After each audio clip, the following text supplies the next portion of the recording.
వంశానికి చెందిన వసుదేవుడు దేవకిదేవికి జన్మించాడు.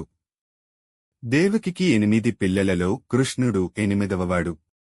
అతని మామగారు కంసుడు రాజుగా ఉండి అతను భయంకరుడిగా మారి దేవకికి పుట్టే 8వ సంతానం తనను చంపుతుందని ఆకాశవాణి విన్న తరువాత అతను పిల్లలను చంపసాగాడు. కృష్ణుడు పుట్టిన వెంటనే వసుదేవుడు ఆ బిడ్డను గోకులంలోని నందేశోద దంపతులకు చొరబాటుగా తీసుకెళ్లి వారి కుమార్తెను తీసుకువచ్చాడు. కంసుడు ఆ బాలికను చంపబోతే ఆమె దేవిగా మారి అతన్ని హెచ్చరించింది.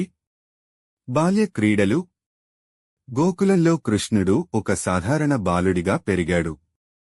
కాని చిన్ననాటినుంచే అతని అద్భుతాలు ప్రసిద్ధి. పూతన అనే రాక్షసిని చంపిన ఘటన మొదలుపెట్టి శకటాసుర, తృణావర్త, కాళియ సర్పాన్ని జయించిన ఘనత కృష్ణునిది. కృష్ణుడు గోపికలతో చేసిన రాసక్రీడలు, ఆయన మురళీగానంతో గోపికలను మాయలో పడేయడం విశేషం. కృష్ణుని ప్రేమగాథల్లో రాధా యొక్క పాత్ర చాలా ప్రధానమైనది. గోవర్ధన పర్వతం.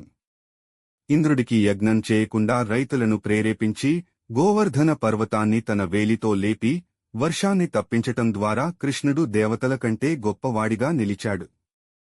మథురలో తిరిగి వస్తూ పెద్దవాడయ్యాక కృష్ణుడు మథురకు తిరిగి వచ్చాడు.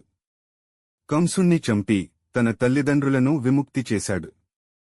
తరువాత ద్వారక అనే నగరాన్ని స్థాపించి అక్కడ రాజుగా స్థిరపడ్డాడు. మహాభారతంలో పాత్ర. కృష్ణుడు పాండవులకు స్నేహితుడిగా, మార్గదర్శిగా, రథసారథిగా మారాడు. కురుక్షేత్ర యుద్ధ సమయంలో అర్జునునికి గీతా ఉపదేశం ఇచ్చాడు. ఇది భగవద్గీతగా ప్రసిద్ధి పొందింది. గీత యొక్క సందేశం కర్తవ్యాన్ని చేయడం, ఫలితాల్లో ఆసక్తి లేకపోవడం, హిందూ ధర్మ తాత్వికతకు కేంద్రబిందువుగా నిలిచింది. ఆఖరి దశ. యదవుల వంశం చివరికి అంతర్గత కలహాల్లో నాశనం అయింది. చివరికి కృష్ణుడు ఒక వేటగాడి బాణంతో తగిలి పరమ